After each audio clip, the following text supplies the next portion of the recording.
ছক ভাঙা চরিত্রে আলাদা মেহজাবিন। জনপ্রিয় অভিনেত্রী মেহজাবিন চৌধুরীকে টিভি নাটক ও ওটিটিতে বরাবরই ছক ভাঙা ও নারী প্রধান গল্পে দেখা যায়। এবার ভিকি জাহিদের তিথিদোর নাটকে নিশাত চরিত্রে সাবলীল অভিনয় করে আলোচিত হয়েছেন তিনি। নিশাতের মধ্যে নিজেকে খুঁজে ফিরছেন দর্শকেরা।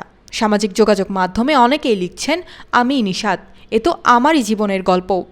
৩০ বছর বয়সী এক নারীর জীবনের টানাপোড়েন পেরিয়ে বেঁচে থাকার গল্পে তিথিদোর নির্মাণ করেছেন নির্মাতা Vicky Zahid. ২০ June channel I prime YouTube চ্যানেলে মুক্তি পেয়েছে তিথিদোর। এর গল্প লিখেছেন জাহান সুলতানা। এই ঈদে মেহজাবিনের একমাত্র নাটক এটি। নিজেকে ভেঙে চুরে বিষাদঘন নিশাত চরিত্রে প্রাণ দিয়েছেন মেহজাবিন চৌধুরী। সাবলীল অভিনয়ে চরিত্রটাকে জীবন্ত করে তুলেছেন, দর্শকের হৃদয়ে দাগ কেটেছেন।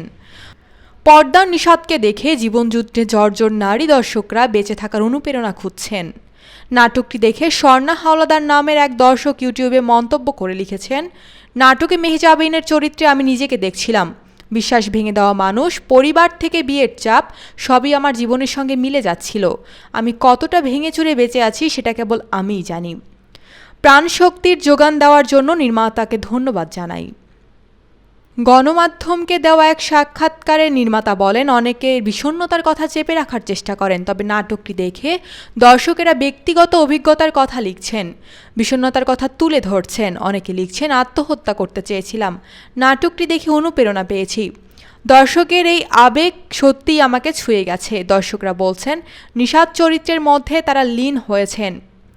এই চরিত্রের মধ্যে মেহজাবিন কতটা আছেন? এই তারকার ভাষ্যে, যে ধরনের চরিত্রের সঙ্গে আমার মিল নেই সেই ধরনের চরিত্রের চ্যালেঞ্জ থাকে।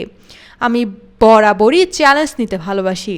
নিশাত চরিত্রের সঙ্গে আমার খুব বেশি মিল না থাকলেও আমাদের আশেপাশে অনেক নিশাত আছে।